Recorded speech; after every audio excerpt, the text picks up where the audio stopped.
Seja muito bem-vindo para mais um bate-papo técnico sobre tecnologia, operações, desenvolvimento, arquitetura, um bocado de coisa.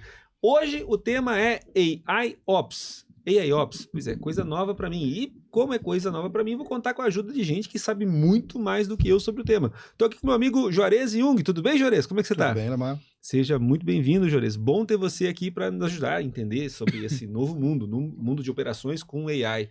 Douglas Piccolotto, o cara que sabe tudo e mais um pouco de nuvem, sobre CI/CD, sobre operações também.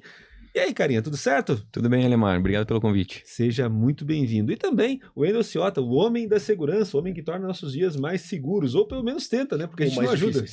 Exatamente. Bom dia, Lemar. Obrigado pelo convite. Muito bem-vindos todos. Olha só, AIOps. Cara, AI parece estar em todos os lugares e agora parece que chegou finalmente para operações. A gente pensava em inteligência artificial no desenvolvimento de software, a gente pensa em inteligência artificial na gestão, para ajudar as pessoas no escritório, mas também está em operações agora, é isso mesmo? Pois é, mas não é algo novo, Juarez. Você estava dizendo para mim antes que AI já existe dentro de operações há bastante tempo, mas não da forma como está agora, certo? Correto. Na verdade, a gente pode olhar para a AI como os antigos algoritmos de machine learning, em que a gente tinha uma quantidade excessiva de dados e a gente tinha que processar esses dados. Porém, como a infraestrutura sempre foi orientada a custo, a gente parar pessoas para desenvolver esses algoritmos, processar esses dados e a gente conseguir fazer as automações, não era viável. Hoje em dia, com o advento dos LLMs, com a IA popularizada, isso se tornou possível e a partir desse momento, então, a gente começa a aplicar essas técnicas de machine learning usando LLM em cima dos dados da infraestrutura. Então, essa é uma das pontas, né? A gente tem várias outras pontas que a gente pode ir aproveitando em cima da inteligência artificial. Muito bom. Avançando aqui nessa apresentação, a gente fala, né? Essa é uma provocação interessante, né? E se por acaso a sua infraestrutura se gerenciasse sozinha? Pois é, parece essa a provocação do AIOps, quando a gente começa a falar sobre inteligência artificial nas operações. O Gartner, há algum tempo, fala sobre você ter níveis de maturidade em gestão de informação. Você fala que primeiro você precisava ter informação para saber o que aconteceu, e cá entre nós, operações é muito boa nisso. A gente coleta indicadores com observabilidade, por exemplo, a gente coleta informação de eventos e métricas, e enfim, tudo que está acontecendo já há bastante tempo. Então, conseguir entender o que aconteceu já é algo que a gente já consegue resolver com operações já há bastante tempo. Segundo passo, poxa, a gente precisa entender por que o que aconteceu. Também é interessante, a gente já consegue aí detectar de maneira geral sinais e identificar eventos complexos para saber que, por exemplo, que a combinação de estresse no processador com memória, mais eventualmente um excesso de mensagens, aumento de fila, né, a gente já começa a entender por que eventualmente uma queda acontece. Ótimo. Aí o terceiro passo, eventualmente, é você tentar antecipar o que vai acontecer. Poxa, a gente também já tem há bastante tempo dentro de operações mecanismos de alerta para poder gerar notificações inteligentes. Aliás, Juarez, a gente vem falando há tempo sobre a importância de se associar cada vez mais essa geração de alertas, menos com aspectos técnicos, mais com implicações para o negócio. O Wendel falou comigo outro dia, o Wendel Douglas, sobre Value Ops. A gente fala sobre essa perspectiva de valor em cima de operações. E o quarto movimento poxa, a partir do ponto onde eu tenho já condições de antever o que vai acontecer, eu consigo também, quem sabe, iniciar algum movimento de resposta automática. O ponto todo isso também já existe, de maneira geral, dentro das ferramentas de observabilidade, ferramentas de operações. O grande ponto é que até hoje o que nós tínhamos era basicamente combinação de ser isso, então aquilo. O que vocês estão dizendo para mim é que com o advento de LLMs da vida, a gente tem estruturas de decisão potencialmente mais complexas do que isso. É mais ou menos essa ideia, Douglas? Isso aí, exatamente, Alemar. Até com o aumento de escala das soluções de software, né, a gente tem aí muitos dados a serem processados e, como o Juarez comentou, é humanamente impossível, né? A gente evoluiu para um modelo onde IA suportava parte dessa geração de insights e automações, né? Uma IA mais descritiva, né? Não a generativa. Exatamente. E aí, no terceiro passo, a LLM ajuda também a refinar esses dados, né? Para gerar respostas mais autômatas, digamos assim, ou insights mais valiosos. Tem um ponto legal que é o seguinte, a gente que trabalha com observabilidade já há algum tempo, sempre tinha o conceito do threshold, né, dos limitadores ali. A partir daqui padrão. estamos, daqui para cima ou daqui para baixo, Algo assim. estamos entrando em territórios diferentes. Saímos da normalidade. Isso. Só que o AIOps ele acaba trazendo uma realidade quase que ela elimina a necessidade de thresholds. Porque, basicamente, o teu machine learning, ele vai entender os thresholds sozinho. O threshold, ele vira automático, né? Baseado no comportamento tu deixa de ter uma coisa linear e tu passa a ter uma coisa dinâmica dependendo do comportamento da tua aplicação. Isso. Eu acho que a grande vantagem do AIOps é quebrar o ciclo de autópsia que a gente vive na infraestrutura. Onde acontece um problema, tu tem um caminhão de dados para analisar, tu checa os thresholds, tu vê onde é que falhou, tu resolve a falha e lá no final tu vê se tu consegue criar uma automação, caso a mesma coisa aconteça, não aconteça de novo. Que é o processo de aprendizado, de lessons learned. Né? Então, esse processo de interpretar e fazer todo o ciclo até o problema acontecer, a gente consegue delegar isso por uma IA que prevê cenários possíveis de problema e a gente vai criar a correção antes do problema acontecer. Então, acho que esse é o principal ponto. Uma coisa que é possível fazer, por exemplo, é tu ter uma mudança no volume da demanda que tu tem na tua API ou no teu software, né? E tu conseguir prever que talvez o storage do teu disco vai estourar daqui 48 horas por conta dessa variação. O exemplo clássico é sempre o e-commerce e a Black Friday, né? Isso. Então é aquilo... Exato, só que ele é um conceito, eu acho que ele é usado até como exemplo, porque ele é um conceito muito tangível, do tipo...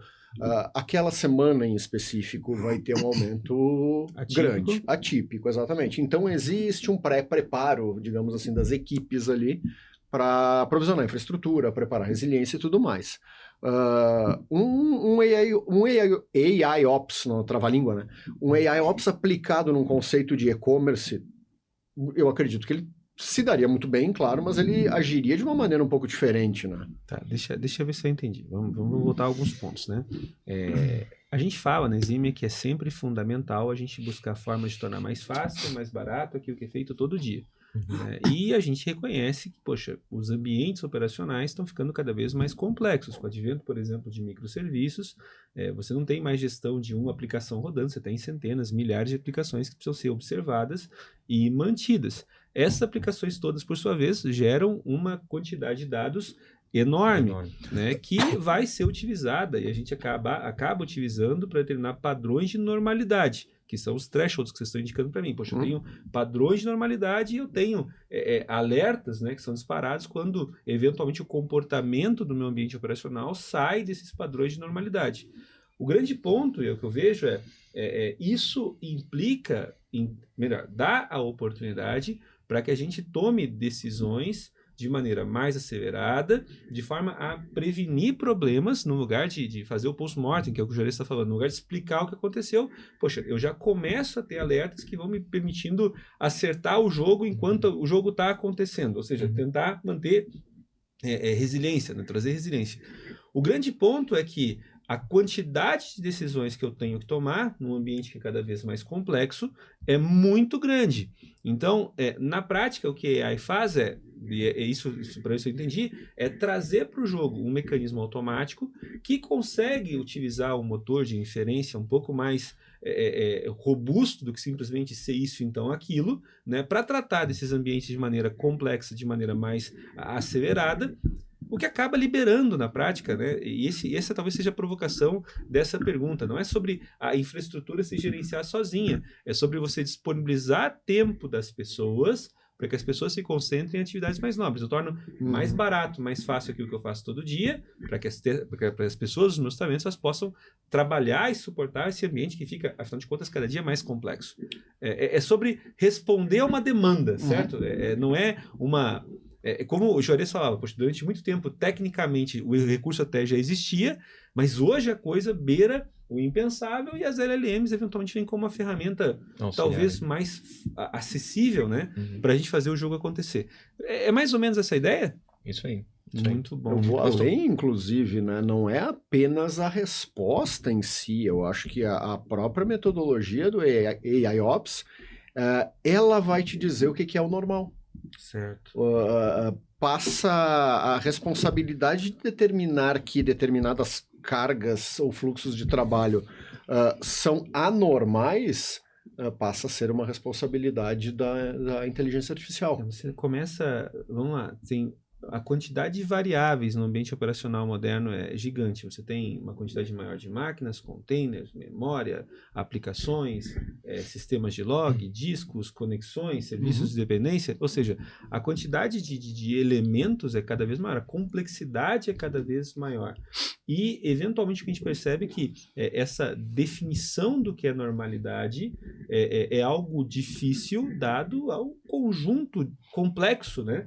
Com o agravante, entre aspas, das peculiaridades de cada negócio. Certo. Isso. Então, um container com 10 mil microserviços na área de metalurgia, whatever, e o mesmo container com os mesmos 10 mil serviços na área de um e-commerce, os normais são diferentes. Sim, você Totalmente. tem fluxos de mensagem, por exemplo, numa Demanda indústria. diferente. Quando você Isso, pensa, por exemplo, sazonalidade, mil coisas. nesse Né? tempo que a gente fala sobre indústria 4.0, você tem, por exemplo, os gêmeos digitais das máquinas rodando no ambiente virtual, você tem sensores na indústria agrícola, ou seja, os ambientes cada vez mais complexos quase impedem que a gente tenha uma descrição estática do que é normal. É Corretíssimo. impossível. E aí você acaba tendo que ter essa resposta mais acelerada. E a LLM, não só a LLM, né? Tipo, todos os mecanismos de inteligência artificial, é importante que quem nos acompanha entenda isso. Inteligência artificial não é só a LLM, né? Você está falando sobre inteligência artificial descritiva, generativa. Você tem o generativo para daqui a pouco poder ter um motor de inferência e decisão que se aproxima mais de um modelo treinado para se comportar como uma pessoa, ou seja, um comportamento agêntico, né? Mas em contrapartida você tem uma série de outros recursos de inteligência artificial, estatística, análise de dados, para poder gerar informações que vão trazer esse retrato de normalidade de uma forma mais precisa. Avançando aqui, né, a gente tem aqui, vocês trazem essa provocação, a gente tem uma nova realidade das operações modernas. 93% das empresas utilizam multi-cloud. Caramba! Cara, se tu for olhar no detalhe do detalhe, é 100%. 100%. Mas aqui tu tá assumindo, agora a gente vai entrar num conflito aqui, porque eu de verdade eu não vejo esse número na prática, a menos que tu leve em consideração que o uso de multi-cloud está envolvendo SaaS, por exemplo. Google Envolve Workspace, tudo. por exemplo. Se tu tá fazendo essa analogia... É exatamente aqui eu essa concordo. provocação. Aqui eu concordo. Não é AWS, Azure, Isso. etc. Se tu tem Gmail de um lado e tu tá cuidando de segurança, por exemplo, tu tem que saber o que está trafegando naquele Gmail. É correto. E tua infraestrutura é on-premises. Tu já é multi-cloud, Corretíssimo. entendeu? Aí eu concordo com o valor, perfeito. Não, perfeito. E assim, o grande ponto existem uma série de, mais uma vez, né, complexidades ocultas, né? Você não assume a existência, mas de fato não existe. Por exemplo, por mais que eventualmente eu tenha um serviço que está rodando na AWS, por exemplo, eu posso estar consumindo um serviço externo e esse serviço externo vai estar implicando no Azure, Google, on-premises, enfim. Perfeito. E aí, o que acaba acontecendo? Né? Muito bem indicado, eu tenho ferramentas de visibilidade fragmentada, né? Disponibilidade de serviço. Por exemplo, a nuvem está funcionando, não está funcionando, eu tenho pontos de disponibilidade de serviço, eu tenho vários pontos aí que podem estar influenciando. DevOps, SRE e microserviço, aqui um pequeno erro de grafia, microserviços tem 2 S, mas a gente entende, desculpa aí você. Microserviços. Né? Microserviços aqui, microservices aqui, senão fica microserviços com 2 S aqui, mas tá bom. Deploy diários, equipes distribuídas e autônomas, pressão constante, ou seja, a gente tem aí essa outra visão de zero downtime, né? Você não tem mais serviços que estão operando das 8 às 18, é outro fato, né? As pessoas escondem isso, mas mesmo para negócios mais simples, cara, o mundo funciona 24 horas, né? A gente não tem mais interrupções. Em alguns negócios isso é mais perceptível, em outros negócios isso é menos perceptível. Mas essa é uma realidade. Mesmo no negócio podendo ficar offline, a gestão já não admite mais downtime. Então as equipes têm que se virar e a gente tem uma quantidade de informação diferente circulando ao mesmo tempo e espalhada. Então, a mesma equipe que cuida do serviço A não cuida do serviço B. Como é que essas equipes trabalham e como é que tu identifica a correlação entre os diversos aplicativos para te saber quando tu tem uma possível falha? E embora a gente tenha uma gestão operacional direta menor quando você adota a nuvem, né, do que quando você tem um on-premises, porque no on-premises você está lá literalmente cabeando rede, né? Na nuvem você não tem essas responsabilidades operacionais, você não vai operacionalizar backup, por exemplo, mas você é responsável pela orquestração disso. Outro dia nós estávamos falando sobre disaster recovery, então, poxa, a gente começa a ter esse tipo de estratégia até para, por exemplo, como que você se recupera rápido do desastre, primeiro sabendo o que aconteceu, né? E isso também é um desafio. Muito bom. Aqui a gente tem algumas visões do porquê que operações tradicionais não funcionam. E eu vou tentar resumir, vou ver se vocês concordam comigo, né? A escala destrói sonhos. Né? Sempre que você adiciona números, aumento significativo de escala, seja em número de usuários, número de aplicações, número de equipamentos, número de fornecedores, qualquer coisa que você mexa em escala faz com que soluções tradicionais parem de funcionar. Então aqui eu tenho centenas de aplicações, milhares de alertas, falsos positivos, né? Esse é outro ponto interessante, os mecanismos, a complexidade dos ambientes de maneira geral faz parecer eventualmente que um determinado alerta indica para um problema que não acontece. Baseado num threshold estático.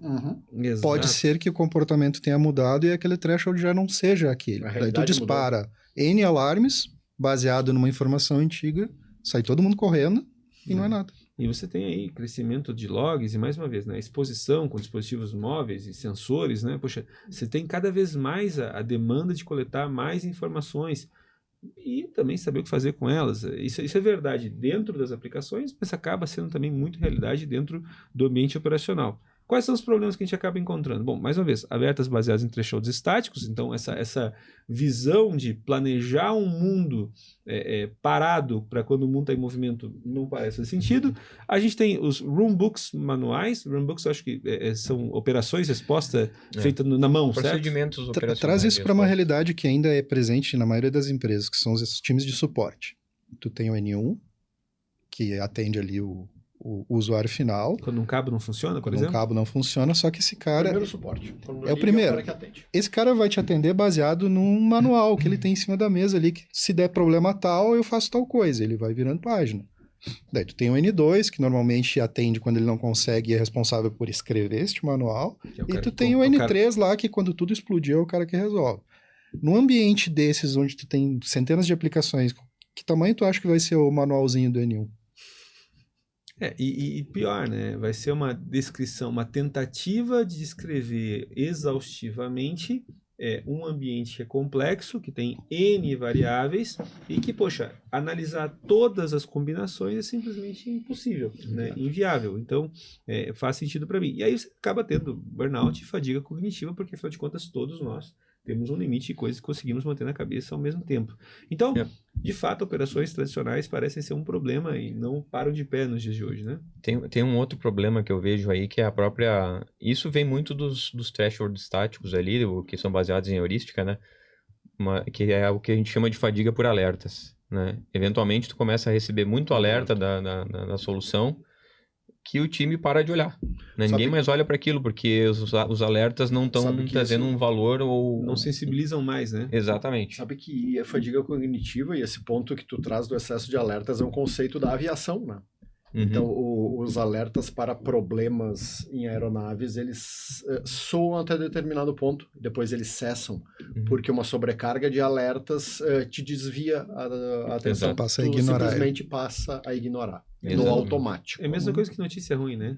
No passado, você viu uma notícia ruim no jornal, toda a cidade parava e comentava. Hoje em dia... É só mais uma. É só mais uma. Então, você desmancha a sensibilidade, né? E para um time que, a princípio, está lá para manter a operação funcionando, vamos lá, pior do que um alerta que não é lançado, é a repetição de alertas que colocam em xeque a credibilidade das informações. Exato. Né? E aí, nesse ponto, a IA ela consegue te ajudar a trabalhar alertas que são acionáveis, né? Trazer insights valiosos justamente para eliminar esse problema. Eu falo sempre, eu dou como exemplo, eu tenho uma cachorra em casa, a Lola, que pesa 50 quilos, né?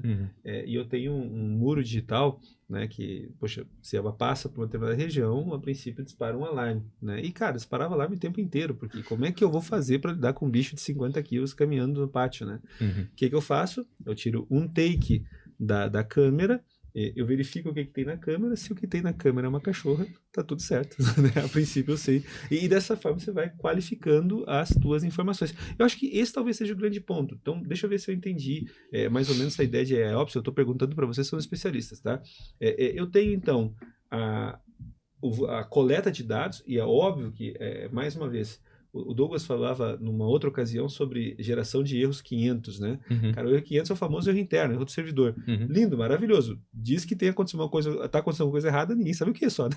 Então, eu qualifico, no primeiro momento, eu qualifico cada vez mais a qualidade das informações para poder fazer com que eu tenha informação confiável, né? Eu tento, obviamente, garantir que essas informações qualificadas elas estejam associadas de maneira ajustada aos eventos, ou seja, a assertividade na geração das informações, no log, as métricas e tudo mais.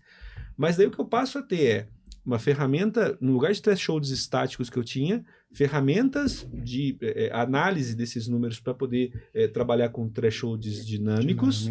E eu passo a ter, eventualmente, um motor de LLM que vai, no lugar de ter um runbook manual, ele vai internalizar algumas respostas numa condição mais acelerada do que se isso, então aquilo, para poder fazer com que o próprio mecanismo de IA gere ações, né, adaptativas no próprio ambiente operacional, para tentar trazer as coisas para padrões, novamente, de normalidade. Se por acaso tudo isso falhar, né, eu tenho aí então uma escala onde eu vou estar acionando assim, as pessoas para poder trabalhar. Cada vez mais, obviamente, qualificando para que essas ferramentas consigam assumir mais e mais responsabilidade, porque o ambiente está ficando também cada vez mais complexo. Tu traz um conceito que é muito vívido dentro da área de machine learning, que é qualidade do dado, né? O conceito basicamente é o garbage in, garbage out, né? Sim. Então, dado ruim coletado vai gerar resposta ruim. É bem importante que numa visão de AIOps, enfim, quero colocar inteligência artificial para me ajudar na minha infraestrutura, na minha operação, é muito aconselhável um olhar bem apurado no dado que tu está coletando. Ou seja, o mesmo cuidado que a gente já deveria ter Conservabilidade para as pessoas, né? Agora de maneira redobrada, porque como eu sempre falo, né? A IA é um gênio com amnésia. Né? Ela precisa de contexto. Sempre. Né? E contexto adequado. Sem contexto adequado, as decisões vão ser horríveis, né? E aí, mais uma vez, poxa, mas eu tenho uma IA e ela está tomando decisões desastrosas. Contexto. Talvez problema de contexto, ou problema de setup, ou até ajuste de expectativa, né? Sobre o que você vai conseguir fazer, o que você vai conseguir automatizar. E eu acho que o caminho, pelo que eu estou entendendo, mais uma vez, tentar reduzir a demanda por acionamentos humanos. Conseguir fazer uma IA que seja um ambiente operacional que seja autoajustado e se mantenha de maneira independente por mais tempo. Dessa forma, eu acabo reduzindo aí o risco de fadiga cognitiva e torno viável a gestão de operações. Não é sobre simplesmente aprimoramento, é sobre viabilidade para cenários que são mais complexos. E talvez você que esteja nos acompanhando diga, poxa, mas Lemar, eu não vivo essa complexidade toda ainda dentro do meu negócio e tudo bem, né? Agora, o grande ponto na medida em que as empresas vão se digitalizando cada vez mais, vão avançando em seus processos de transformação digital, então, operações, sistemas, tecnologia, vão passar a amparar cada vez mais ferramentas, mais ambientes. E para você transformar um ambiente num ambiente sustentável, operações têm que estar funcionando muito bem. Mais ou menos certo aqui? É isso aí. Muito bom. Então, o que acontece? A gente tem então essa comparação, essa definição, né? A gente tem, por definição aqui, né, Juarez, AIOps como utilizar inteligência artificial e machine learning em toda a cadeia operacional. Exatamente. Essa seria a frase que define AIOps. Certo. Enquanto numa operação tradicional eu tenho uma ênfase em processos mais manuais, do outro lado eu tenho esse conceito de AI-driven, né? Tipo, coisa dirigida por IA. De um lado eu tenho thresholds estáticos, do outro lado eu tenho baselines dinâmicas. Né? De um lado eu tenho uma abordagem que é mais reativa, ou seja, como se fala sempre, né, Juarez? Muito post-mortem, né, para verificar o que aconteceu, análise de incidente. Do outro lado, eu tenho uma abordagem mais proativa, ou seja, eu tento fazer de muitas formas, tentar equilibrar os pratos para que os pratos não caiam. Antes de tentar juntar, eu vou tentar fazer com que os pratos não caiam. Mais ou menos essa ideia? É isso aí. Muito Muito bom, muito bom. E aí, né, a gente tem conceitos de self-healing, né? Self-healing, mais uma vez, né? Tipo, é interessante isso.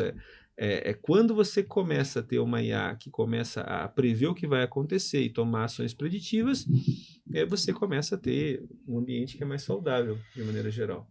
É isso Muito aí. bom, Ela muito pode, bom. por exemplo, reiniciar um serviço caso esteja acontecendo algum problema, mudar o sizing de um storage, fazer algumas coisas desse tipo, né? O Pra legal remediar é um que, problema. o legal é que, de novo, né? Isso não é novidade, né? A gente já Uhum. faz isso, mas a gente faz isso baseado em Script. métricas muito estáticas. Uhum. O que você começa a ter, talvez, e talvez seja a grande novidade, é esse comportamento mais agêntico.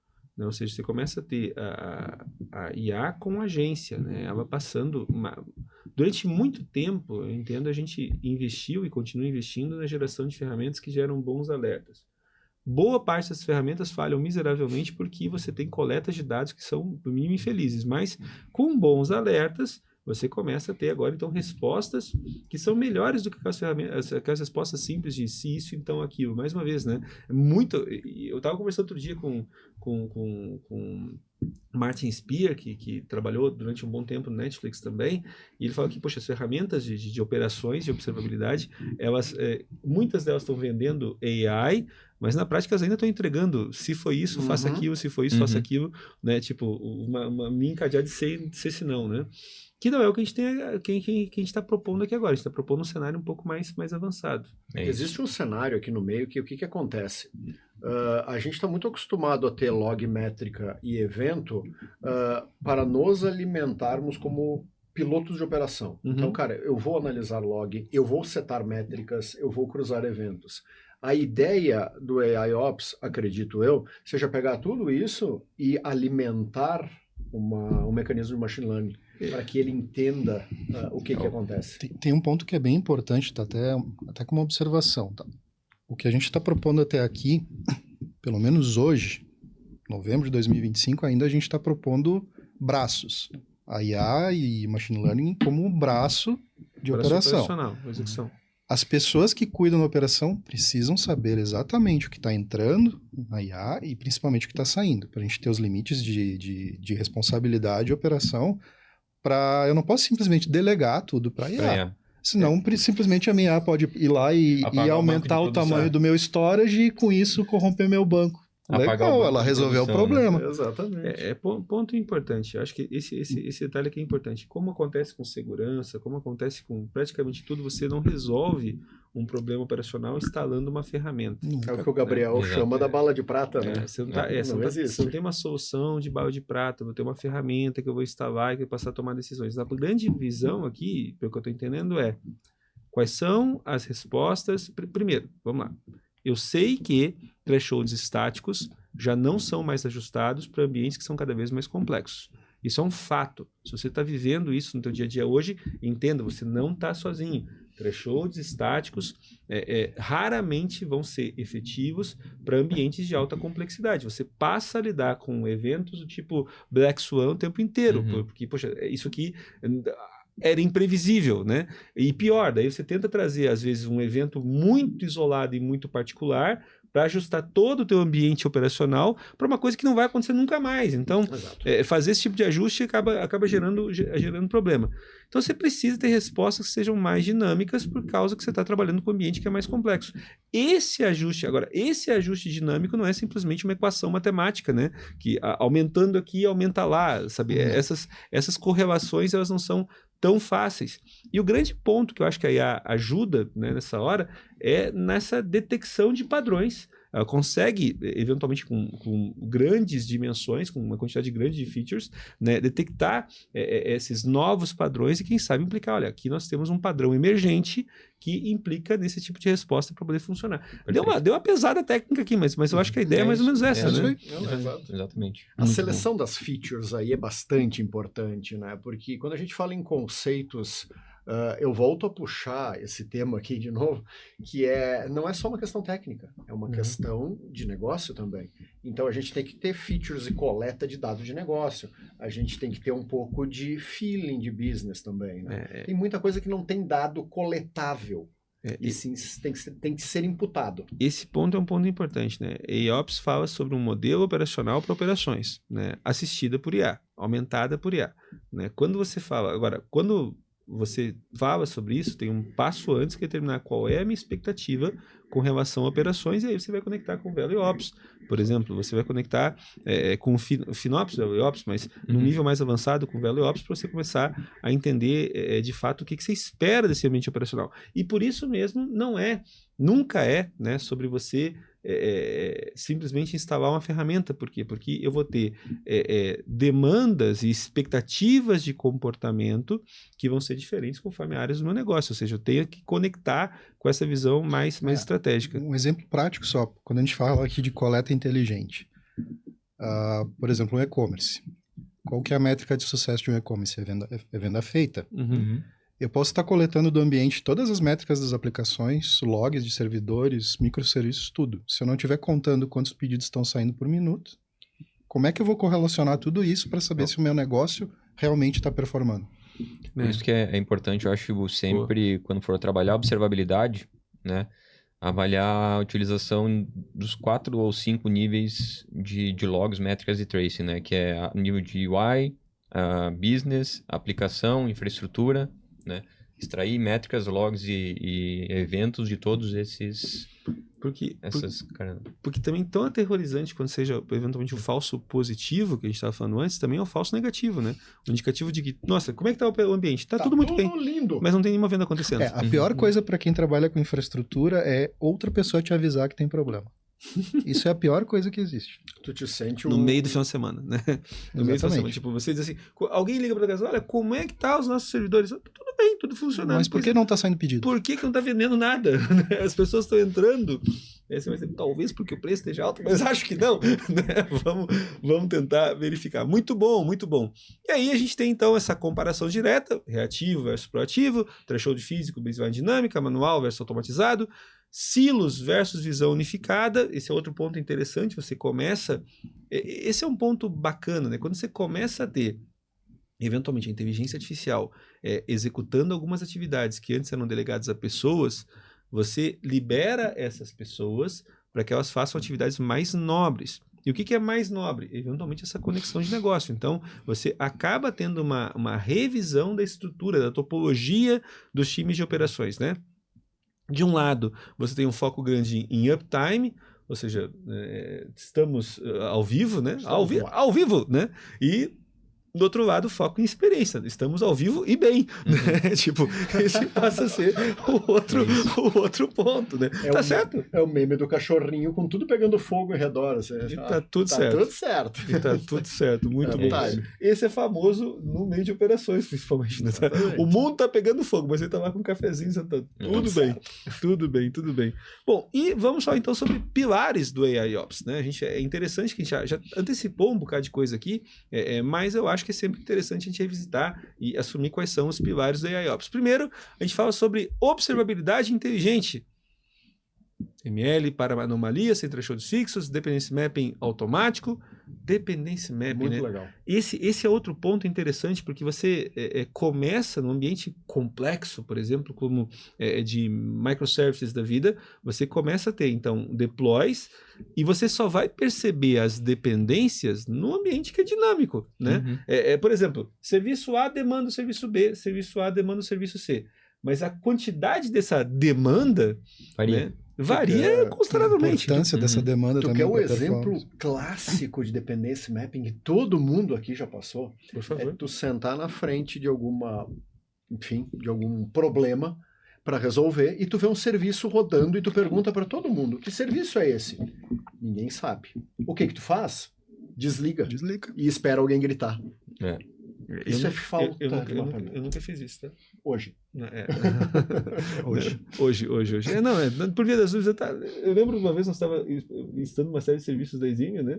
Você perguntava, ele isso aqui. Eu disse, cara, desliga. Vamos ver se alguém vai reclamar. Desliga, exatamente. Muito bom. E ninguém reclamou. Ninguém reclamou. Veja ninguém só. reclamou. É o exemplo Perfeito. Veja só, interessante. E aí você começa a ter, mais uma vez, mais interessante do que você ter uma referência estática de serviço A, demanda de serviço B, ou serviço A, demanda de forma moderada, intensa, né? O serviço B, é você entender, por exemplo, que serviço A demanda serviço B de maneira moderada do horário tal até o horário tal, de horário, sabe? Que é a correlação técnica com o negócio. Exatamente, que é você começar a entender esse ambiente, ver a coisa acontecendo de fato. Esse é o pilar 1. Pilar 2, mais uma vez, automação de processos. Eu acho que esse é o grande ponto, é onde talvez você tenha a percepção do ganho financeiro direto, né?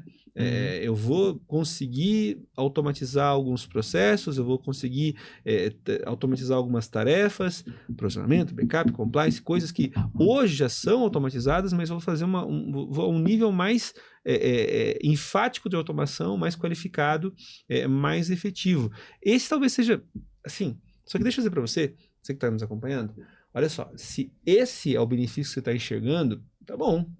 Ou talvez o mais fácil de você vender numa primeira apresentação. Mas do que eu estou pegando aqui, e olha que eu nem sou de operações, esses caras entendem muito mais do que eu, de tudo que eu estou vendo aqui, é onde você tem menos valor, certo? É o valor mais perceptível, tangível, né? Mas é onde você vai encontrar menos valor. Eu vejo, enfim, essa é a minha percepção. Muito bom. E pilar 3, orquestração, self-healing. Ou seja, poxa, mais do que automação, é cuidar de um ambiente mais resiliente. Exato. Né? Ter um ambiente mais resiliente, né? Com uptime e uptime de qualidade. Né? Não basta estar acordado, tem que estar acordado e disposto. E saltitante. Exatamente. Meu Deus, meu Deus. Pilar 1, quinta série, invade a sala por um breve momento, mas tudo certo. Pilar 1, pilar 2, pilar 3. São os 3 pilares que a gente percebe de início aqui em AI Ops. Muito bom, muito bom, muito bom. E aí, eu acho que é interessante a gente trazer essa discussão sobre pilares para você que está nos acompanhando, porque essa aqui vai ser a base para você, inclusive, fazer a venda de AI Ops dentro da tua organização. Né? Se você entende que, poxa, eu preciso discutir, começa falando das vantagens, né? Eu acho que aqui esses 3 pilares deixam bem claras as vantagens que a gente está estressando. Aliás, deixa eu aproveitar, tá? Se você veio até aqui e está gostando desse vídeo, deixa eu te fazer um convite. Se você ainda não curtiu o vídeo, curte. Se você não está inscrito no canal da Eximia, te inscreve. Quando você curte esse vídeo, você está ajudando, óbvio, o canal da Eximia, a gente agradece muito por isso, mas você também está ajudando o YouTube a entregar para você conteúdo de qualidade. Então, por favor, o YouTube vai saber o tipo de conteúdo que você gosta e vai indicar conteúdos como esse aqui para você. Outro ponto importante, se você tem alguma dúvida, cara, não deixe de levantar suas questões nos comentários. Eu vou te ignorar. Não, brincadeira. Vou sim. Mas eles aqui vão te responder, tá? A gente vai tentar promover respostas da forma mais qualificada possível. E indo mais longe, se você trabalha em uma empresa, se você já está vivendo esse cenário em que você precisa qualificar suas operações, chama nós da Eximia para bater um papo com você. Vai ser bem legal, tá? Se por acaso você precisa ainda, antes de chamar a gente, convencer alguém, manda esse vídeo para essa pessoa, né, para que ela possa entender também os fundamentos. Dessa forma a gente ganha algum tempo aí na nossa discussão. Muito bom. Avançando um pouquinho, poxa, não são só 3 pilares, temos mais? Essas são as consequências dos 3 primeiros pilares. A partir do momento que tu tem a observabilidade, a automação de processos e o self-healing, tu passa a ter subsídios para conseguir prever a capacidade, fazer análise preditiva, que sem dados e histórico tu não consegue fazer, e otimização contínua. Com base no que está acontecendo agora, né, e analisando o meu cenário complexo de comportamento, eu consigo ter condições de prever, antecipar o que vai acontecer. E antecipando o que vai acontecer, eu consigo, eventualmente, aí ter uma qualificação das minhas ações, automatização das minhas ações. Muito bom. E otimização contínua, aí, de novo, performance, FinOps ou Value Ops, né, num conceito mais amplo, e melhoria contínua. E por que não, né? Detecção de sinais, detecção de problemas, eventualmente mais agilidade para lidar com DR, Disaster Recovery, né? São todos benefícios também associados. Eu puxo muito aquele exemplo que o Juarez trouxe no começo, né? Onde a gente consegue, através do AI Ops, ir até a parte de lições aprendidas. Então, a partir do próprio AI Ops, a gente aprende com o que ele já aprendeu. Então, o ciclo de melhoria contínua quase que completo ali dentro. É justamente o que eu ia falar, porque tu consegue, a partir dos cases que tu tem dentro da tua empresa, refinar e melhorar o teu próprio mecanismo de machine learning, né? Mas é interessante isso, Juarez, que tipo, tudo isso que a gente está conjecturando aqui não é tirar da caixa, instalar e tá tudo funcionando, né? Isso exige um preparo e uma modelagem, né? Uma construção toda para a gente chegar em todos esses pilares. Com certeza. Mais uma vez, nunca é sobre você colocar uma ferramenta. Né? Nunca é simplesmente instalar a ferramenta. E esse ponto é um ponto importante porque nesses tempos, né, de ferramentas, obviamente, cada vez mais robustas, é argumento comum dos vendors, né? Muitas vezes destacar que, poxa, você instala e nós vem com, out of the box. E vem com vem de prateleira, out of the box, vem aqui uma solução completa, pré-configurada para resolver os teus problemas, né? E isso não vai ser verdade. Eu sempre falo, né, como exemplo, cara, em 2018, quando a Netflix ainda liberava os números dele de forma pública, eles destacavam que alguns serviços recebiam 1 milhão de requisições por segundo. Cara, eu conheço aplicações hoje que não recebem 1 milhão de requisições durante todo o seu ciclo de vida, sabe? Tipo, mas os caras recebem 1 milhão de requisições por segundo. O que me faz entender, e para mim parece óbvio, eu quero deixar isso claro para você, esse contraste para que para você também seja óbvio. Cara, se você não tem o volume de requisições que o Netflix tem, então o teu ambiente operacional é muito diferente, naturalmente, do ambiente operacional que o Netflix tem. Se você tentar reproduzir isso, você até pode criar alguma coisa que pode parecer robusta, mas no final do dia você vai ter um ambiente que é nada adequado, você vai estar gastando muito mais, você vai ser muito menos eficiente, mais complexo, né, do que você deveria ser, né? Esse é um ponto importante. Ou seja, aqui é toda uma linha de debate diferente, né? Porque tipo, o empreendedor, o empresário, ele sempre busca construir um negócio diferente, um diferencial para o teu negócio. O que faz as pessoas levarem a crer que uma solução padrão funciona para todos? Não é assim. Não é assim, definitivamente.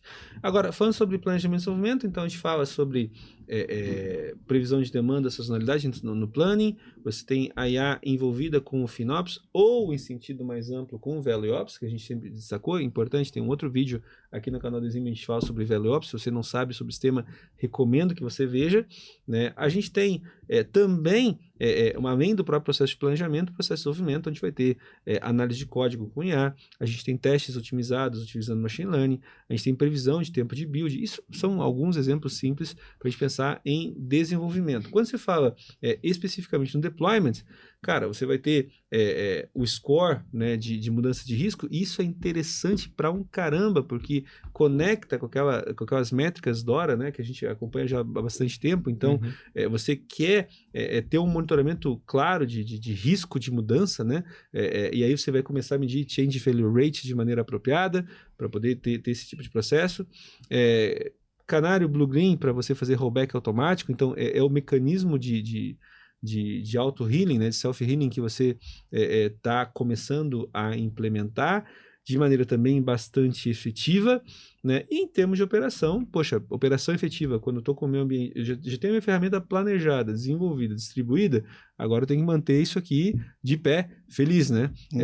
De pé e feliz, de maneira geral. Então, é interessante que toda essa parte aqui, ela já trata, de certa forma, um change management para a gente, né? Gestão de mudança, então, gestão de mudança já, uma estratégia de gestão de mudança para deployment já uma esteira, né? Uma esteira de gestão de mudança. E aqui você pode dizer, mas Lemar, isso aqui é muito parecido em termos de descrição de processo, processo alto, com a forma como eu já vejo operações hoje. São as etapas de operações que eu tenho hoje.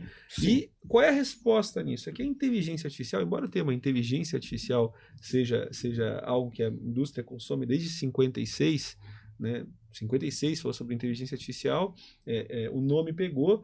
Mas assim, o Nicolas fala que não é nem inteligência nem artificial. Eu não vou entrar na discussão no mérito filosófica se é inteligência artificial, se é inteligência, não é.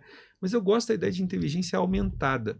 O que a gente está fazendo aqui? A gente está, na prática, aumentando a capacidade do time de operações de executar o trabalho de maneira efetiva, de conseguir gerar resultados que sejam efetivos. Acho que esse é o grande jogo. Então, não é sobre fazer coisas novas, mas fazer coisas de um jeito novo, aumentado, que proporciona aí, quem sabe até em alguns cenários, a entrega da promessa, né? Porque tem muita coisa que durante anos a gente tem tentado mostrar como viável, mas que na prática não é bem assim. Então, eu acho que a gente tem a entrega da promessa aí acontecendo. E, cara, basicamente tudo sobre tempo e custo também, né? Tempo e custo. Observabilidade é caro, se tu for ver, se tu não mapeia bem o que tu precisa mapear. Qualquer coisa que você faça que você não precise fazer, e é caro, né? Tipo, tudo aquilo que você todo gasto que você não precisa, todo gasto que você tem, que você não deveria ter, é caro, de maneira geral. Porque ele podia não existir. Exatamente. Aqui chegamos então à sessão, nossa conversa de alguns casos práticos, né? Falando sobre AI. E olha que interessante, a gente fala sobre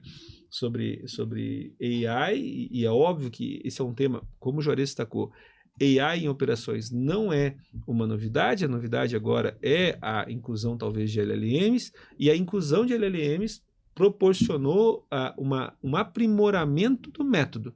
O método em si não é necessariamente novo, mas aprimorado e viabilizado agora com LLMs, por exemplo, que trazem essa variável nova para o jogo.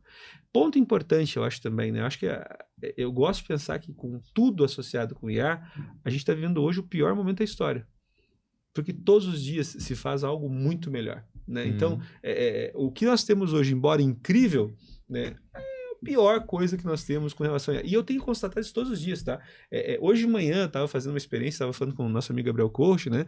E ele não conhecia o Nano Banana, né, que é o modelo da Google para edição de imagens, né? Eu disse, cara, você não precisa mais de Photoshop. Ele, como assim? Daí eu tirei uma foto, cara, tira as pessoas dali. Pegou e tirou as fotos rapidinho. Daí ele estava sentado à minha mesa com uma camisa polo. Eu disse, poxa, deixa esse rapaz de gravata e camisa branca de manga longa. Eu disse, meu Deus, isso é bruxaria, né? Agora, o grande ponto é, cara, até, sei lá, 6 meses atrás, talvez um pouco mais, uma IA não conseguia fazer uma imagem de uma pessoa com 5 dedos. Isso era ótimo. Então, esse é o grande ponto. A gente está hoje num movimento em que é surpreendente, mas é o pior momento, né? E não vou nem falar, as pessoas, mas as LLMs já bateram um ponto de exaustão, não tem muito como melhorar a partir desse ponto. Primeiro, eu não concordo com isso. Eu acho que a gente não bateu o ponto de exaustão, coisíssima nenhuma. Mas mais importante do que isso, meninos, eu falo sempre sobre o conflito entre valor potencial e valor real, né? Eu acho que as pessoas falam, por exemplo, sobre bolha com IA. Eu não vejo ainda a bolha da forma como estão descrevendo, por 2 razões. Primeiro, os investimentos que se fazem em IA hoje em dia são investimentos dirigidos basicamente para infraestrutura, né?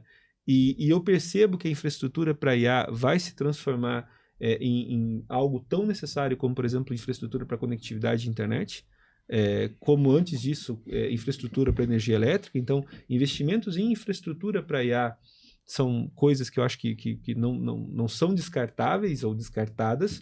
Então, esse aqui eu não vejo problema.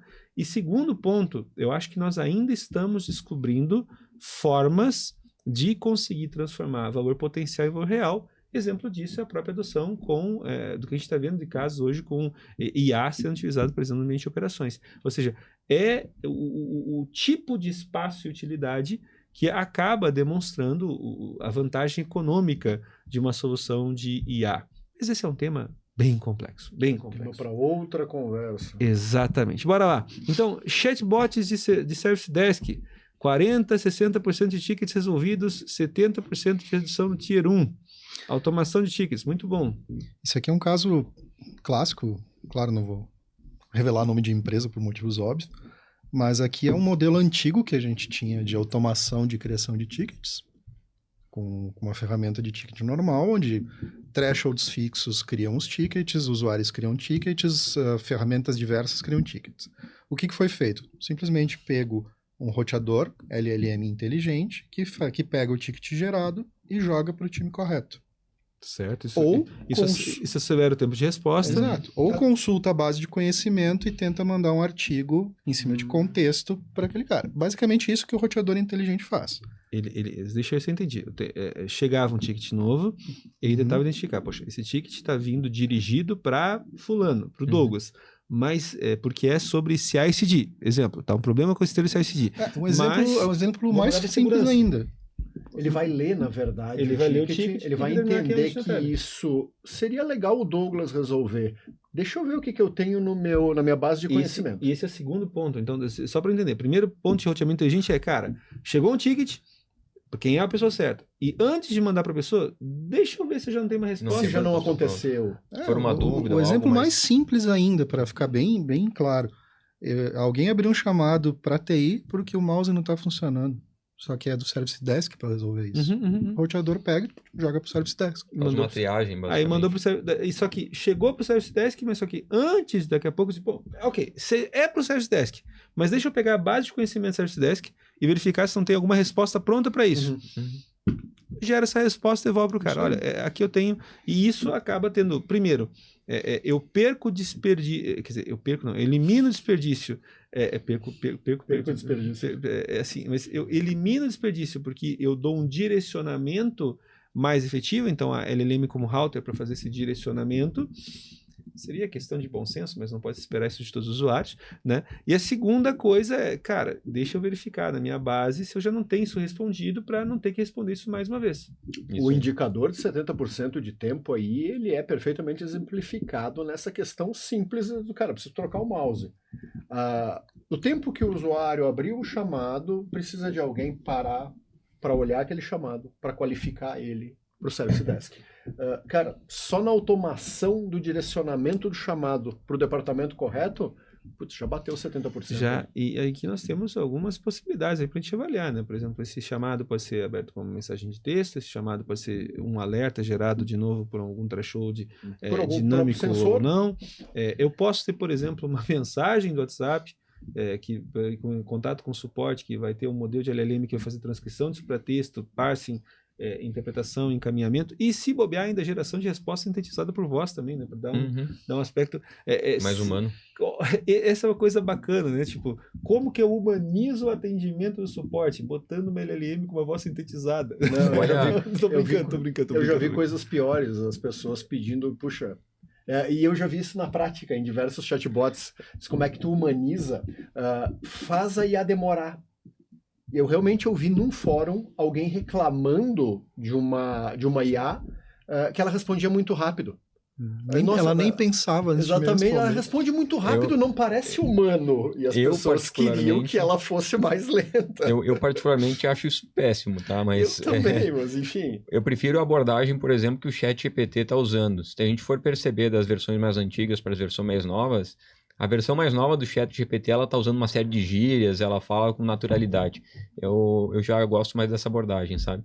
Eu acho que tem N soluções. O grande ponto, né? E esse a gente está brincando aqui, mas é importante a gente reconhecer. Ok.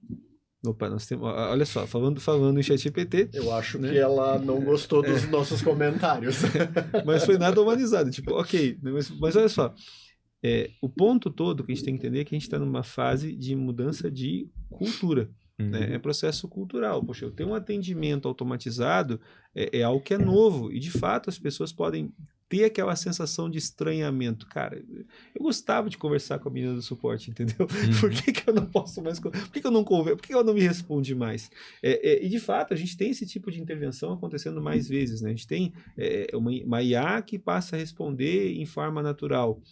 É interessante, muito bom. A gente vai eliminar os casos de amor com o pessoal do suporte. E de ódio também, né? Porque você tem cenários fortes de ódio.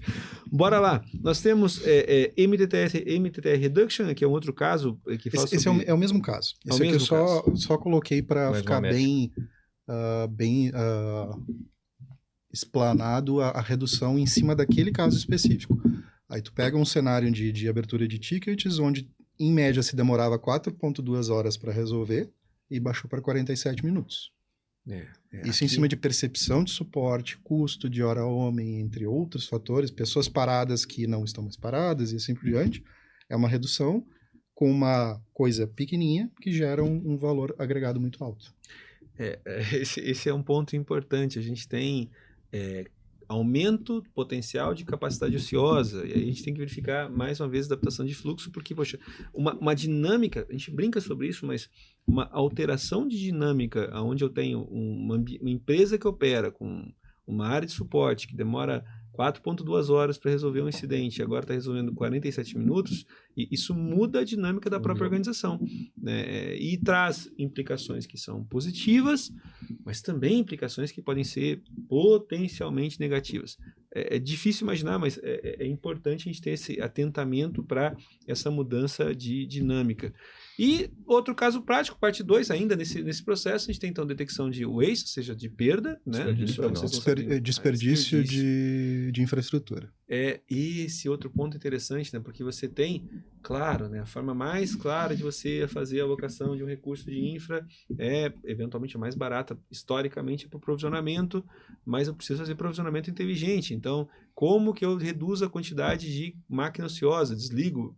Na prática, desligo instância, certo? Desligo recurso, interrompo. Aqui nesse caso específico, foi aplicado heurística em cima de uso de infraestrutura, em cima de métricas, e foi visto os horários de pico, ajustado a infra para escalar nesses horários, e ali a gente conseguiu uma redução de 42%. Aí eu começo sobre risk scoring, para poder, mais uma vez, tangibilizar, porque a gente fala que muitas vezes, por exemplo, segurança é um fator associado com risco, propriamente operações é associado com risco, o volume de redundância que eu associo, o tamanho da redundância está associado ao risco que eu estou disposto a admitir. Por exemplo, imagina que você é um serviço bancário no Brasil, né, e você precisa manter os dados dos seus clientes no Brasil, e você contrata a AWS, e a AWS tem uma região só no Brasil. Oh, meu Deus! O que se faz, né? Temos que pensar sobre isso. Enfim, riscos, a gente grande assume esses riscos, tá? Aprovações automáticas, ou seja, automação de aprovações, índices de taxa de sucesso, incremento considerável, de 85 para 96. E aqui tem um ponto interessante que a gente não falou até então, né? Cost Engineering. O Cost Engineering, por definição, é o reconhecimento de que o ambiente operacional ele é complexo a ponto de você não conseguir criar um ambiente de homologação que consiga antecipar os problemas do ambiente produtivo. Então, você tem esses cenários importantes, tá? O que Cost Engineering não é, né? Porque as pessoas dizem, Cost Engineering é quando você detecta os problemas em produção. Então eu pratico engenharia do caos há muito tempo, né, cara? Estou mudando e fazendo deploy, pra quê? Mas é que demonstra que o ambiente de homologação não serve. Eu sempre disse que esse negócio de homologação não serve pra nada. É um conceito. Calma. Mas é algo que eu acho legal, Elemar. Também acho. Não, na verdade, elucidar para quem está ouvindo a gente o que é o Cost Engineering. Porque o nome é chamativo. É pomposo, né? Pomposo. As pessoas, elas imaginam... Foi cunhado pelo Netflix, né? Foi cunhado pelo Netflix, exatamente. Quem criou foi um cara chamado Casey Rosenthal, né? Falei com o Martin, um amigo, sobre os bastidores do Cost Engineering, e ele fala que, poxa, o Casey cunhou, mas esse conceito foi desenvolvido lá dentro, porque, de fato, cara, quando eu tenho dificuldade, às vezes, de criar em ambientes de homologação que reproduzam efetivamente o cenário complexo do meu ambiente produtivo. Nesses casos específicos, poxa, não tem alternativa a não ser ter uma gestão mais ativa do ambiente produtivo. E o Cost Engineering, de muitas formas, acaba sendo, talvez, as práticas de Cost Engineering acabem sendo, talvez, uma antecipação do que a gente vê hoje como IOPS. Ou seja, você começa todos os conceitos, ideias de automação, processo, que eventualmente uma Netflix da vida adota quando fala sobre calls, agora é algo que está acessível para os seres humanos normais, né? Mas ponto importante, tá? Cost Engineering demanda que você tenha feito o trabalho de casa certo, tá? Tipo, você tem que ter demanda para Cost Engineering. Desligar o ambiente de homologação para economizar uns reais aí de máquina não é a justificativa certa. Nesse case em específico, ali, a parte de mudanças inteligentes, como é que a gente construiu? Foi feita a análise de dependências de todos os serviços de uma forma automatizada, usando IA, e com isso a gente conseguiu botar um algoritmo para aprovar ou não, principalmente não aprovar as mudanças, os deployments ou qualquer outra coisa. Com isso, a gente conseguiu aumentar esse índice de sucesso. Principalmente não aprovando, porque a mudança não deveria acontecer naquele momento que outras dependências estavam envolvidas. Tu tá falando de que tipo, nesse exemplo? Isso aqui era deploy de microserviços. Deploy de microserviços. Exatamente. Perfeito. E aí você começa também a apoiar com SRE, para você tratar aquela ideia, né? A SRE fala muito sobre o budget error, né? Tipo, Error budget. Error budget. Error budget.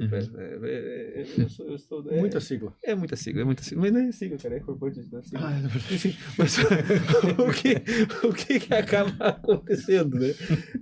Eu não botei ali porque eu achei que ia ser demais. Os caras puxaram o error budget. Mas o ponto interessante está exatamente nisso. Tipo, SRE fala sobre error budget há bastante tempo, mas é um conceito que faz todo sentido, mas que não era até então tão fácil de se aplicar no ambiente produtivo quando você tinha, né, esse tipo de cenário e gestão. Cara, como é que eu faço error budget para vou reduzir para nível de time, não deveria ser por serviço, né? E aí você começa a gerenciar por serviço, aqui em cenários muito complexos, milhares de serviços, como é que você gerencia milhares de budgets? Cara, vira problema. Com AI você consegue ter eventualmente essa inteligência aumentada na escala para conseguir suportar esse tipo de relação. Muito bom. Impacto no negócio. Bom, temos aí redução de custos, temos entrega com deploys diários. A quantidade de deploys diários, e aí você, de novo, corrobora com o conceito de DORA Metrics, então você começa a ter incremento nisso.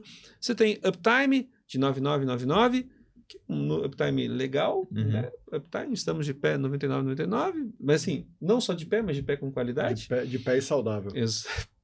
De pé e consciente. Ok. 60% redução do tempo manual com os times, ou seja, liberação para que os times possam trabalhar. Com isso, inclusive, atuando em processos de governança e um retorno estimado de 300%, 500% de retorno em quanto tempo? 2 anos. Muito bem. O investimento foi muito baixo. O retorno é altíssimo. Muito bem. Tu chamou numa poesia, né, na governança, né, a automática auditoria. O meu editor me quebrou. A automática auditoria. Mas ficou bonito, ficou meio poético, eu gostei. O meu editor me quebrou. Como é que é mestre Yoda? Mestre Yoda, né? A automática auditoria da governança faz você. Ficou muito bom. O Baby Yoda lá, assim. Muito bom. E aí nós temos lá as horas, redução de horas para minuto MTTR, isso é muito bom também. O ecossistema, né? Stack tecnológico, a gente fala sobre, de maneira geral, a gente fala sobre métricas de maturidade, então a gente precisa, para falar sobre efetivamente a implantação de AIOps, a gente tem que falar sobre métricas de maturidade e, consequentemente, entendimento de maturidade. Isso demanda uma visão de assessment. Mais uma vez, também é importante falar sobre priorização, porque todo mundo sabe dentro de uma empresa o que é importante, tudo é importante, e quando tudo é importante, nada é prioridade, né? Então a gente precisa saber o que é prioridade. Então, e não se começa nada também, né? Porque muitas vezes tudo é prioridade. Quando tudo é prioridade, nada é prioridade, né? A gente tem essa visão de alcance por quick wins, tem algumas coisas que aquilo que está caindo de maduro, a gente fala aqui na cena, tipo, o que está caindo de maduro que a gente pode implementar. Ganhos efetivos de escala, eu acho que esse é um próximo grande passo, então você começa a escalar essas soluções e aí você começa efetivamente a ter essa visão de mudança de cultura. Além de ter algumas plataformas integradas, a gente tem Dynatrace, Splunk, Datadog, Watson, Prometheus, eu nunca sei falar o nome do negócio, Prometheus, meu Deus do céu, Prometheus, ok, Prometheus, Eu falo assim, pelo menos. O Prometheus, Grafana, extensão da LLK, Ansible, Terraform, você começa sobre aí tem uma sopa de letrinhas. Importante, você precisa de tudo isso? Claro que não, cara pálida. Isso vai depender muito do ambiente onde você está operando e a seleção da ferramenta. O assessment, de muitas formas, o assessment e a priorização vão te ajudar a entender, claro, que ferramenta você precisa antes, que ferramenta você precisa depois. E por quê? Porque não adianta nada você ter uma formiga e querer matar a formiga com uma 12, né? Tipo, a gente tem que usar a ferramenta certa, tamanho ajustado também. Jornada de implementação, falando um pouquinho sobre como que essa implementação funciona. Então, mais uma vez, assessment, né, para poder ter esse ganho de consciência situacional, né? Priorização, ou seja, tentando, e a nossa recomendação dentro da Exime é, cara, começa tornando mais fácil, mais barato aquilo que você faz todos os dias. E aí depois você começa, né, a tratar os casos mais avançados, aí, com redução de ruído, noise reduction, chatbot, FNOPS, RCA. Exato. E claro, assim, ó, tudo isso aqui não roda, né, de maneira independente. Isso aqui tem que estar combinado com o teu plano estratégico para a tua área de operações, que vai ser algo que você vai conseguir mais uma vez terminar, né, meu amigo Wendel, com uma visão mais madura de Value Ops. Exatamente. Faz sentido? Mas... Alguma observação? Ponto aqui? Acho que o roteiro é mais ou menos esse mesmo. Muito bom. E aí, parte 2, claro, né? A gente precisa botar em operação. Eu acho que esse é outro ponto interessante. A gente defende na Exímia que a estratégia central é que você precisa ser experimental. Então, existe um processo de aprendizado, não é algo do tipo cascata, né? Pensa, prioriza, faz um plano inteiro, faz uma implementação grande. A nossa recomendação é que você faça isso de maneira incremental, resolvendo dores. E talvez criando umas novas, né? Mas resolvendo dores. Né, para poder, eventualmente, depois poder escalar e evoluir. O processo de escala e evolução, né, mais uma vez, depende de processos associados à própria cultura e gestão dos próprios times. Mais uma vez, importante, tá? Você não adota AI Ops comprando ferramenta. Você adota AI Ops mexendo na forma como a empresa opera, né? E eu gosto muito dessa visão de cultura que a apresentação traz, Juarez, que fala que IA, mais uma vez, ela está aí para empoderar. É inteligência aumentada, não é substituição. Exatamente. Não é substituição, né? A gente, na prática, o aumento que a gente experimentou nos mercados de escala em todas as suas dimensões revelaram, e tem revelado nos últimos anos, fragilidades na operação. O AI Ops ele não vem como uma alternativa para simplesmente viabilizar algo novo. Não. É uma resposta contra essa vulnerabilidade, essas dores que a gente vem sentindo de maneira aumentada. Por isso que é importante, ó, você que está nos acompanhando e está vendo operações, isso aqui é algo fundamental, uma mensagem importante, ó. Ninguém está falando aqui que a IA vai te substituir, cara. A gente está dizendo que a IA vai permitir que você continue fazendo o teu trabalho, né, de maneira eficiente, entregando valor com qualidade. Nós, seres humanos, crescemos porque nós temos a capacidade de desenvolver ferramentas. A IA, nesse contexto, nada mais é do que uma ferramenta que vai te ajudar, eventualmente, onde nós tivemos mais dificuldade para escalar nos últimos anos, que é a nossa capacidade de pensar com inteligência aumentada. Certo? Eu acho que a IA, ela potencializa. Isso. Então, se tu tem alguma skill, ela vai ser aumentada, tu tem poder de se multiplicar. Agora, ela potencializa coisas ruins também, né? Então, a gente precisa de uma autoanálise aqui. Falou, né? O cara da segurança, né? Sim, eu sempre trago isso, porque, tipo, para o bem e para o mal. Eu acho que é importante isso que o Wendel está trazendo para nós, que, por exemplo, cara, se tu não tem uma coleta eficiente de dados, se tu está gerando lá muitos dos falsos positivos que você, ou falsos positivos ou falsos negativos que você tem no teu ambiente operacional, eles não são necessariamente consequências de thresholds estáticos mal definidos. Eles são sinal, muitas vezes, de thresholds mal planejados e de coletas desastrosas. Né? Então, por exemplo, um threshold, um baseline dinâmico, né, que é a terminologia que a gente adotou aqui na apresentação, um baseline dinâmico pautado em informação ruim, vai te gerar uma operação de AI Ops horrível. Descontrolada, fora de controle, né? Tipo, aí você vai ter a IA, não é que a IA está alucinando. Não. Ela não tem como, na verdade, quem está alucinando é o teu ambiente. Ela está trabalhando com o que tu alimentou ela. Ela é probabilística, né? Ela vai se basear nas informações que tu deu para ela. A IA sempre vai, tipo, é impossível impedir que uma IA alucine no ambiente que é alucinatório. Então, basicamente aquela LLM que eu treinei, que eu te contei, sobre que analisava exames cardíacos. Opa! Eu treinei uma LLM com uma massa de dados para analisar exames cardíacos, né? E aí eu fui testar ela, tava tudo muito legal, tu mandava o exame e tudo mais e preenchia alguns dados pessoais sobre a tua vida. Era bem interessante, porque se tu marcava que tu era fumante, o teu risco de doença cardíaca diminuía. Então, você estava fazendo algo errado. Basicamente eu alimentei ela Fomos enganados, a indústria estava certa, o cigarro faz bem. Basicamente eu alimentei aquele modelo com dados tendenciosos, né? E não ficou muito legal, né? Mais uma vez, dados mal... E esse é o problema, né? Falhas de modelagem e falhas de entendimento, inclusive, com relação à própria utilização de dados, né? Coisas que a gente já sabe que são problemas. Por exemplo, a gente sabe que correlação, isso é estatística, correlação não implica em causalidade. Né? Poxa, para várias coisas você vai entender problemas e correlacionar esses problemas com determinadas features.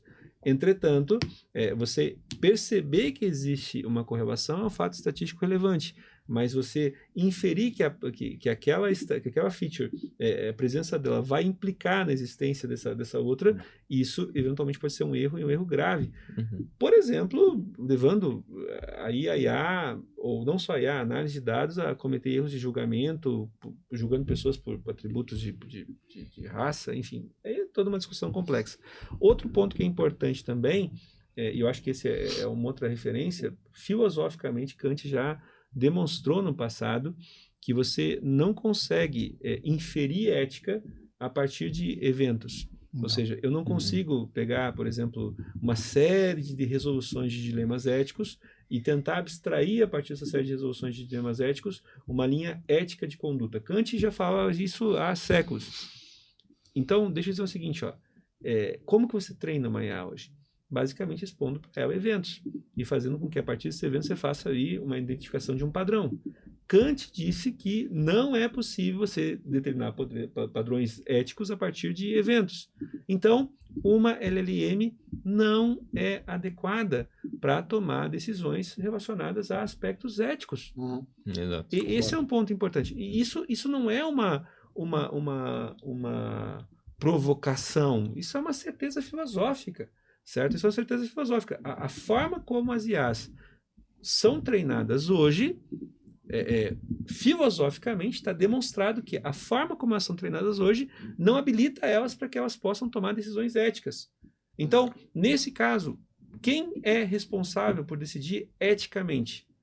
As pessoas. Por isso que a IA não substitui, ela te empodera. Ela te empodera para quê? Para que você passe menos tempo apertando o botão e aumentando memória e mais tempo pensando sobre as implicações dessas decisões que você está tomando. Ela te empodera para que você faça um juízo que é sempre mais nobre. Certo? Correto. E aí, meus amigos, falando em futuro e tendências, Juarez, passa com a gente aqui rapidinho futuros e tendências para AIOps. Então, a gente tem a questão de unificar a observabilidade ao máximo, e o conceito de eBPF aplicado em cima de observabilidade, que é a execução de código direto em ambiente protegido, para a gente conseguir ver, inclusive, o que a gente não vê hoje que está escondido dentro da stack. Com a capacidade de análise que a gente tem com a IA, a gente consegue usar esses dados de forma útil. Antes era só um monte de 0 e 1 que não ia ser útil para nada. A questão da IA generativa em operações para análise contextual. Então, pegar o contexto que tu alimentou ela e te dar recomendações em cima da tua infraestrutura. A parte de self-healing, hoje a gente está no nível 1, talvez, com o avanço da tecnologia e o avanço dos contextos e dos próprios prompts que a gente usa, evoluir isso até chegar para a autonomia completa. Talvez seja uma utopia, mas é onde a gente tem que caminhar. A questão de engenharia de plataforma com DevX como métrica central, experiência do desenvolvedor, como ele se sente em respeito das tecnologias, dos comportamentos, das ferramentas, etc. E a unificação de AIOps com SecOps, porque a gente falou de AIOps olhando para o lado de infraestrutura e DevOps, mas tem toda a camada de segurança que a gente tem que fazer a correlação, que é todo um novo mundo. Como é que tu analisa riscos de segurança olhando para métricas de infraestrutura e outras questões?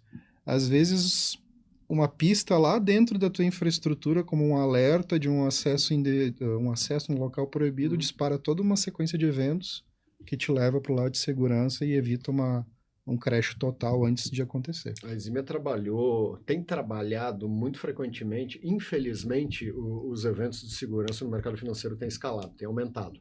Então a gente tem trabalhado muitas vezes no post-mortem de eventos que já aconteceram. O problema do cruzamento e reconstruir todo o evento e cruzar toda essa massa de dados, tanto de log quanto de evento, consome muito tempo. Isso me joga alguns slides para trás naquele onde tu exemplifica a economia que o AIOps pode trazer atrelado a SecOps. Claro que eu estou olhando aqui numa perspectiva investigativa, numa parte de forense e tudo mais, que foi o exemplo que me veio agora. Mas as possibilidades do cruzamento de AIOps com SecOps abre um leque enorme que vale outra conversa completamente.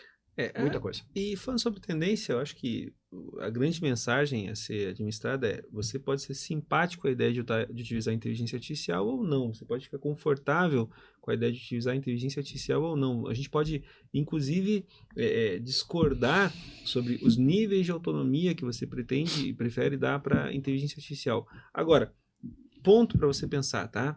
0% de A já não é mais possível, né? Porque você tem benefícios e coisas que precisam ser automatizadas. Por outro lado, mais uma vez, 100% de A também não é algo praticável. Recomendável. Né? Não, praticável. Não para de pé, você vai dar um tiro no pé se você tentar eventualmente buscar 100% de A. Agora, determinar o ponto em que você vai viver na tua organização hoje é algo relevante. E principalmente entender que, como tendência, o envolvimento e a utilização de A tende a aumentar. E mais uma vez, tá? Não é para simplesmente alterar a forma como a gente faz. É para viabilizar que a gente, de fato, consiga entregar aquilo que o mercado espera da gente. A gente tem aqui uma visão do ciclo central aí de divisão, com visibilidade, insight e ação.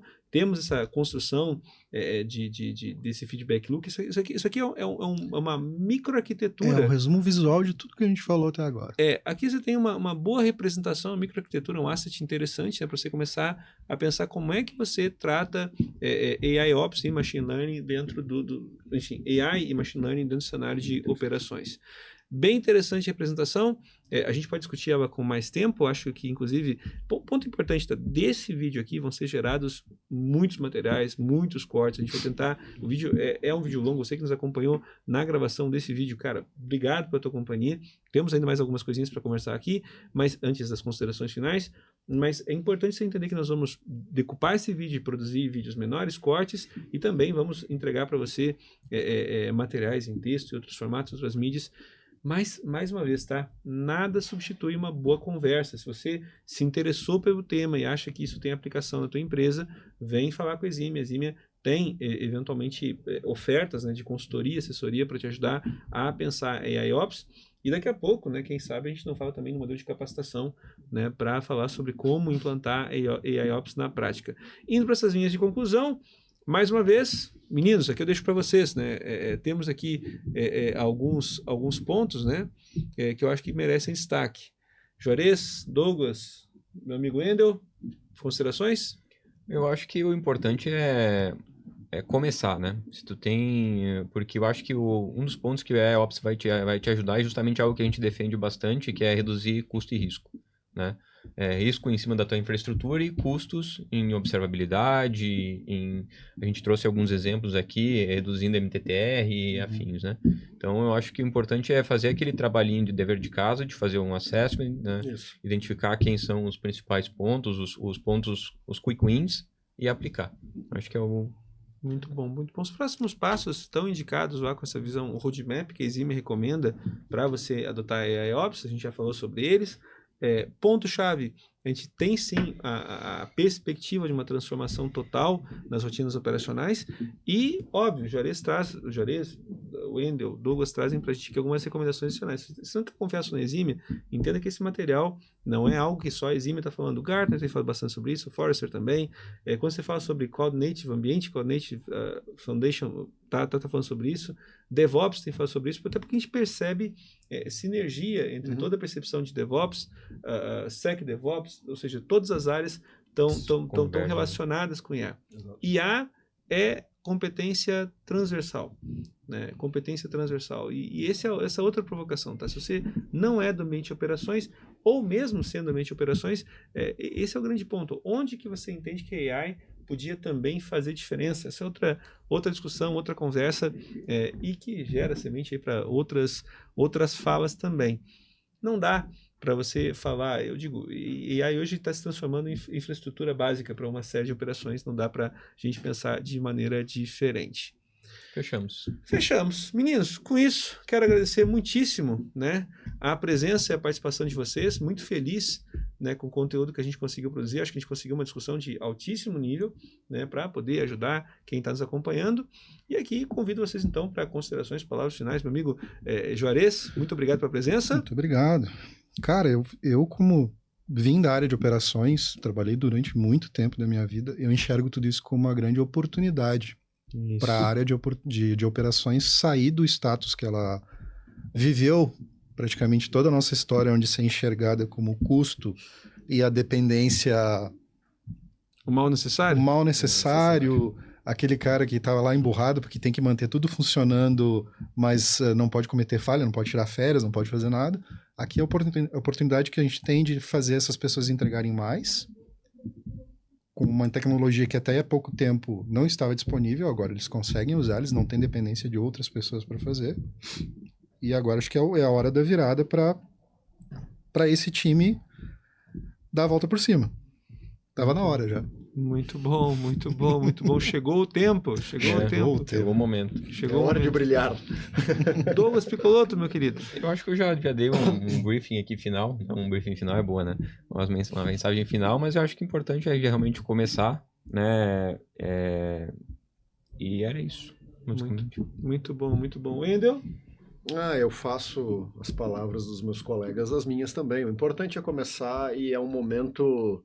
Nossa, dizer que sem precedentes para operações é meio pomposo também, mas é uma oportunidade fantástica da gente colocar operações novamente como protagonista com um pouquinho mais de destaque dentro do cenário. Eu acho que assim, IA é uma inovação ou incremento tecnológico que leva muitas atividades à disrupção, né? A gente está tendo a necessidade de repensar a forma como nós fazemos nosso trabalho com o advento de inteligência artificial e não poderia ser diferente, né, quando você olha, por exemplo, para operações. Mais uma vez, né, a gente fala sobre um cenário de oportunidade, a gente pode ter uma postura positiva ou negativa frente a qualquer coisa. Eu, pelo menos, tenho a tendência de tentar aderir sempre a uma postura mais positiva. Eu também. E para você que nos acompanha até aqui, mais uma vez, muito obrigado aí pelas tuas ponderações que você vai fazer, vai deixar aqui nos comentários com a gente. Obrigado pela tua curtida, que você já deu essa altura do campeonato. Obrigado por se inscrever no canal da Exímia. Você já estava inscrito, mas convidou mais gente para se inscrever. Então, obrigado pela tua presença, né, e companhia. Compartilhe esse conteúdo com pessoas que você entende que possam eventualmente se beneficiar do que foi discutido aqui. Não somos donos da verdade, existe aqui um bocado de visão que tem sim muito de opinião, mas a opinião pautada em o que a gente tem visto no mercado, somando em anos aqui, nós temos mais de 100 anos de ambiente operacional, alguns como cliente, outros como fornecedor, sempre brigando, de vez em quando se entendendo. Enfim, bora fazer mais, melhor. Conto com a tua presença, obrigado pela tua paciência e companhia. Até uma próxima.